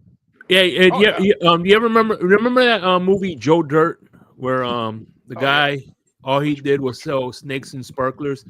Well, that's pretty much McDaniel. Screens and running back tosses. That does look like McDaniel's too. Screens and running back tosses. He's either tossing he's either doing a screen or tossing the again, I don't mind that he runs. I don't care if he does whatever, if he runs or passes on third and short, but for the love of God, don't fucking throw it 5 yards behind the line of scrimmage. Oh God. I don't even want to see that this year. Like that play should be taken out of the whole fucking playbook.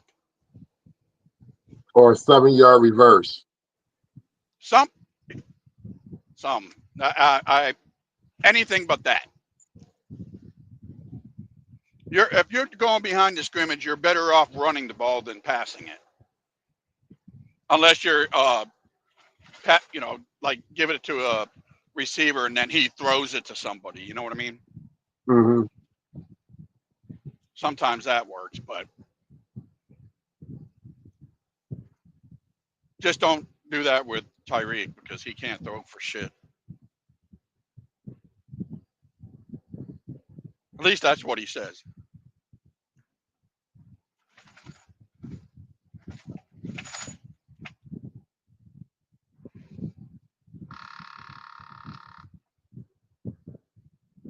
I just want us to have a good season. That's all I want, bro. That's all the fuck I want.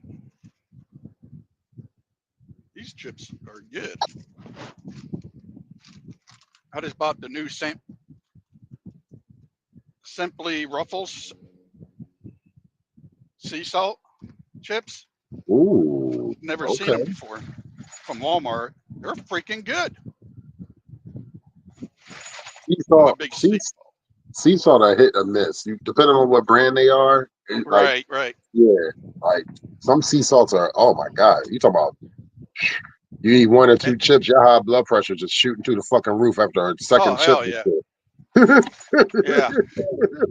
Yeah. I bought this this salt from Africa. I forgot the name of it. Mm-hmm. Damn it! I know it's on the tip of my tongue. I think it starts with a CH. Okay. Or maybe it's not a salt; it's a seasoning. I can't remember. I used it once. Right. It's kind of foul. I'm like, damn. That's pretty. It really. I can't even explain the taste. I want to say it doesn't have a taste, but it does. But yeah, it's not that good. But I'm sure people like it. Yeah, people it wouldn't be on the market if people ain't like that shit. Trust me. Yeah. I mean, it doesn't matter. That's with everything.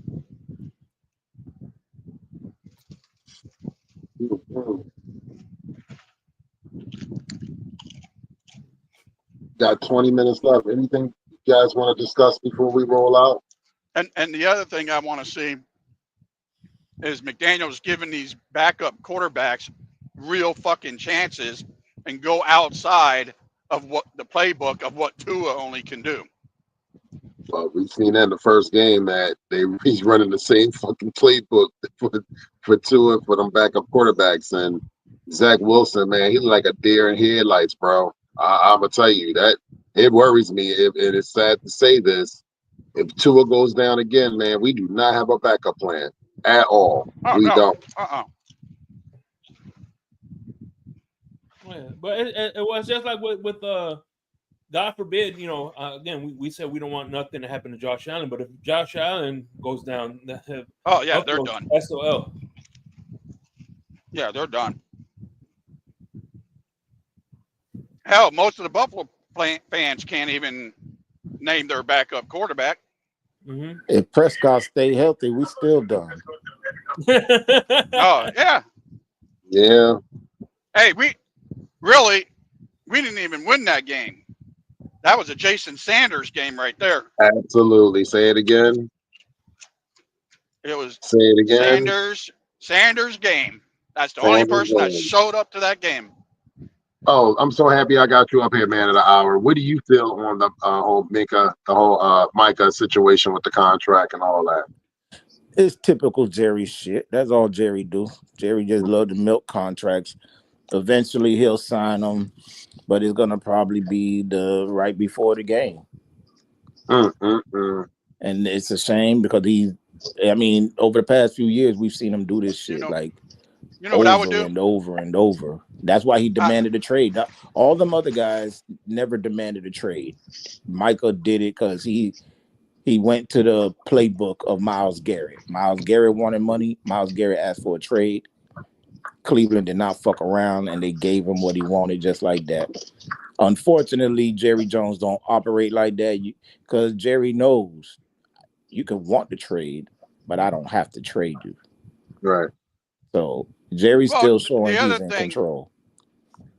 The other thing, and I kind of believe this is true, is that all the head coach or all the owners, they talk amongst each other, and they say, well, you don't trade for him. You don't do that. You know what I mean? For a player. Yeah, but I don't think they're doing that to Micah. I'm pretty sure all the owners would love to have Micah. Yeah, see, that's the other thing.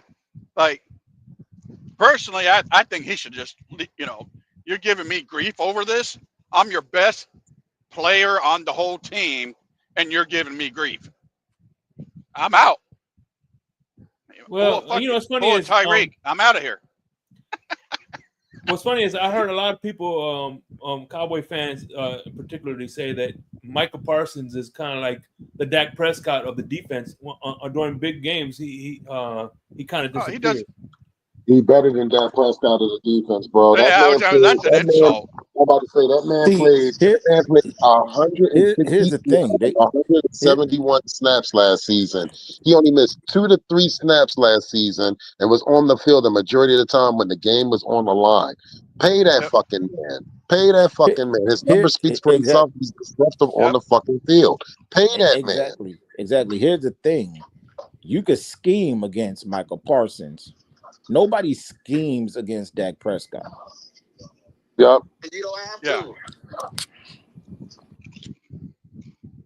So yeah, pay that man, yo. Pay that man. Now I was worried because, I mean, I hope he does. Well, it doesn't matter to me because people were saying, some people were saying, oh, he's going to go to Miami. I was like, he ain't coming. I go, look, first we have no money. I was about to say Pay that. the Thank man. you. I go, that's But number look, one. I go, know number two, he does not like Tua. Period. Yeah. He said that multiple times. I know a few other Dolphin fans, and every time there's a player available, they always screaming, "Oh, he should come to Miami. He should come to Miami," without even thinking about, like you said, the money situation and all that. Every time there's a player available, I bet Patrick Mahomes will become available, and let's say y'all win 3 Super Bowls with Tua, and then all of a sudden, Patrick Mahomes is available. I'm giving up all our quarterbacks.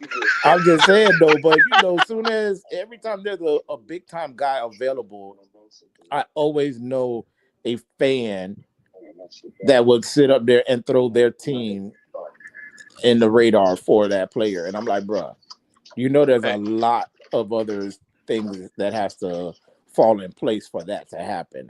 And you guys are not in position for that. Like, how do you sit up there and come up and just say that out of the blue like that? Like, it's not going to happen. It has to work in many ways.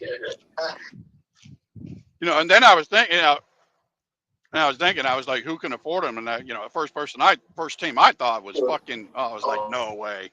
If he goes there, and that's the fucking Eagles. Dude, like if he goes to the Eagles, I just said that the other day. Everybody should just like raise their hand up and say, "We're just give him the fucking trophy again." What's so fucked up about that, Lance? What's fucked up about that, Lance, is this. Well, I know Jerry would never trade within his fucking division, but the Eagles have enough money and enough draft capital, and they're about to sign Carter to a long deal. If they did that crazy ass shit, bro, that would just be fucking disgusting. The last thing you want to do is give Fangio another toy. A fucking dude like that to add to his fucking defense, that would be fucking disgusting. Yeah, I think that would give to the competition to the Bears defense. Yeah, the Pats got money too. Yeah, I heard that as well, and that's what scares me. That scares me a lot. That's the last thing I want. I just don't want him to go to Buffalo. Oh God! If he goes to Buffalo, can afford him too. Yeah. If he goes there, fucking. Oh my God! Might be a piece. That might be that piece to get him over. It might. That really might be the piece. Seriously, like all it is one play. There might be one player away from taking it to the over the threshold. He goes to Buffalo. They better triple team his ass because he's going to kill fucking Tua. Yes, he is. Mm-hmm. So, Sharif, what's going on, man? Hey, how you guys doing? Good, brother. Good, man. Good. Am I clear? You good? Can you? Okay. You stoned? Cool. You high? Oh man, shoots. Let the screens happen. Let the screens happen, and I'm gonna be high. I'm gonna be high as hell. Yeah, but I'm looking forward to because I'm noticing like all of the beat writers are saying like what is left on the O line, right? What if this person goes down? God forbid, knock on wood. We'll be hoping for Eichenberg, and they're making fun of it. But I really like the kid West. Addison. I like I said, the Andrews kid, he's a little banged up right now, and there's an interesting dude there at guard who played in the Chicago game. I think he played the last few snaps in the second half, but he let me see if I can get the okay, all right, guard here. I can burn Cameron Jackson, but Braden Daniels, yes. So I thought that was the wide receiver that we brought back. I was like, why are they bringing him back? And then when I looked, in Ryder McConville's All 22, this guy is doing his job.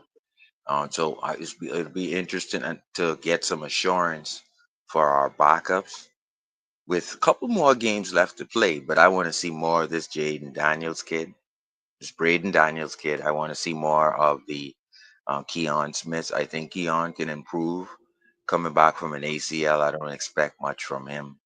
Um, Running the football, I think that trust has to be built from the players. If the players show McDaniel that they can execute, McDaniel has no other choice. We seen Gase do it. He stopped going deep, and he started doing the end cuts for Tannehill. The going deep didn't work, so the players have to show. In the case of I think it was the Tannehill and the kid we got from the Steelers. It just the deep ball couldn't work, so Gase changed it to the end cuts. If McDaniel doesn't see improvement running up the middle from the players, and then we go to the pitch, or we go to some type of outside zone that gets stopped, we're gonna be looking to see if he's gonna adjust with the screen. My thing is, then we need better players. Um, so this is the time when you actually win the Super Bowl. So you got to see if the Braden Daniels of the world, Addison West, uh, Andrew Mayer, because believe me, I'm looking for what the tight end does. There was a lot of plays in running plays that could have been successful. Guys like Julian Hill and Tanner Connor blown assignments. So inline tight ends is important to what we're trying to do. Once again, Engel is in here, so you have uh, I forgot the new tight end that we brought in. Um, Hayden Rucci. So Hayden right now is playing fullback. So I don't expect him to be explosive like Alec Engel coming off of the ball, leading, to a 1 yard goal line touchdown. You know, People say Mostert. It was Mostert. Believe me, it wasn't most. It was the fact that Engel got a hat on somebody. The same way Lusaka Polite got a hat on somebody, which opened the hole for Lamar Smith. The same way, it is what it is. And so telling you, this is why Engel goes to Pro Bowls. You know, so I think when we were in there, when these guys come back fresh, that being Austin Ingold, Jaden Braid, Daniels, the guard, from that we got from Pittsburgh when he comes back, James Daniels, and then when we got to see with these guys, Brewer, um, Addison West, Andrew Mayer, and I think that is what we want to see. I think if we were to say what is the strength of this team, or what pieces can you trade before week 3 of preseason, I think we're deep at defensive end. If you want to get more guard tackle depth, I see a guy like Bronskill, not Bronskill, this guy Middleton, and he's behind Cameron Good. He's all that Cameron Good is behind Grayson Murphy, and then both of them have leaped Muhammad Kamara. That's 4 guys right there who's probably not going to be able to fit on a practice squad. So after this game, you may want to tinkle with, hey, Grayson Murphy is not going to play for us on third down, especially if Chubb is healthy. If Chop and Phillips is healthy, try to get a piece if you're Chris Greer. Try to get a piece in here and don't wait for cuts at week 3. Get a piece in here now. So that's I've been doing a lot of research behind how we can help the situation. So that's my little insight. Appreciate it. That was perfect, Sharif. We got about 5 minutes left. Yeah, I mean, I just as the way this team is forming for this 2025 season, I just want us to sit there and have some type of urgency and, like I said, find an identity. Let's sit there and get beyond the narratives of we can't play in cold weather and stuff like that. It's time to turn that page until we can sit there and start controlling the narrative and start doing the opposite of what the naysayers are saying. We are going to be the same team until we start doing otherwise. We need to, like I said, find an identity and start showing people, well, damn, we just went against a really damn good Miami Dolphin team that took us to the brink, or damn, we played against some damn Dolphins and they ain't no joke. So, it really comes down to that. It really, really does. And the players have the opportunity to do that. Once again, you had 36 players off the street. This has nothing to do with Flores over anyone. This just has to do with the players creating 24 games straight turnovers. That Right. became the theme of the Dolphins. Were they a Yes. winning team? No. No. They win once. So the players have the opportunity to do that. I think if you hurt a couple of remember the Dolphins hurt 7 quarterbacks that season. Mm-hmm. We were hurting quarterbacks left, right, and center with the zero blitz. That Yeah. creates the culture. That tells you we're afraid of this defense. Mm-hmm. You know, my bones could be broken. So the players have the opportunity to do that.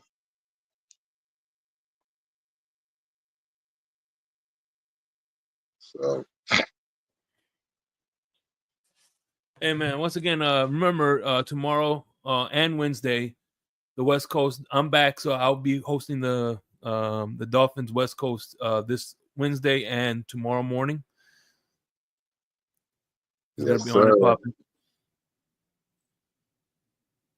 Yeah, it would be nice to have like a turnover chain after 5 or 6 straight games of turnovers.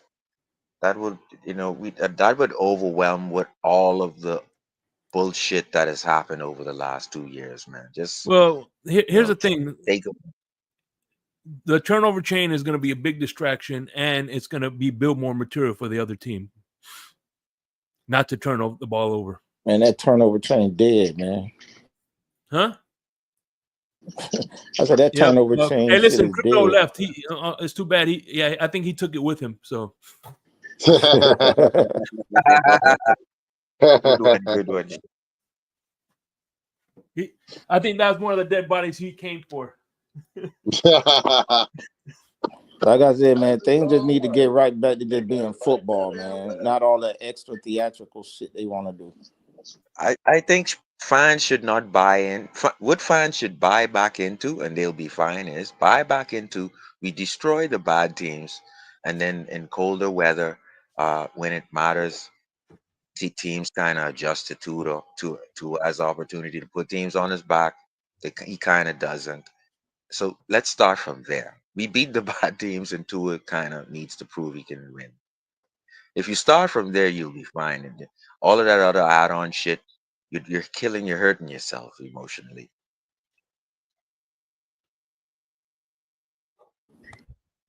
Get back to football, less entertainment. Absolutely. But there's always going to be some type of entertainment or some type of drama that's going to overshadow the actual game itself. And that's what views and all the propaganda, that's what it's all about. You can't just have the game of football. You got to always have the outside noise to make it more interesting, to make us watch as fans. So, I think what's gonna happen definitely, right? You're talking about I think it was 4.3 seconds. And in many cases, we still didn't get there with 4, especially on third downs. And that was because this guy got nicked up. That guy got nicked up. Someone rolled on Jalen Phillips. And so we were down to like no defensive end rush. But that's not going to happen this year. It's going to be interesting to see how long the quarterback has to stand on third downs against the defense of the Dolphins. These are not backups and off the street guys. Like, it's a different third down rush coming for you, and it's not that it's going to be Siler doing the game or stunt, and it's going to be we've seen what Grant does in one game. We've seen what you can't move Phillips. So, and then you're gonna have Chop on one side, Phillips on one side. So to me, it's opportunities for balls to be fumbling on the ground, and someone just got to pick it up. Because you ain't gonna be patting no football. Nope. You had Bell as an edge rusher, and you had Houston as an edge rusher at the end of the season, and they were all retired guys. You're not gonna have Bell and Houston as an edge rusher week 1. So we just need to give the guys time to fully heal. They're healed. That's it, and we move on. And Sharif, you just closed out the show, bro. We're gonna leave it just like that till tomorrow morning, right, Shake Money? Yo, Shake.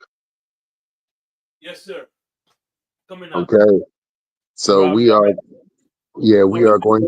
we are going to wrap this up till 2 more weeks, and we're gonna go back to regular wrestling talk in 2 weeks. But until then, we have a show.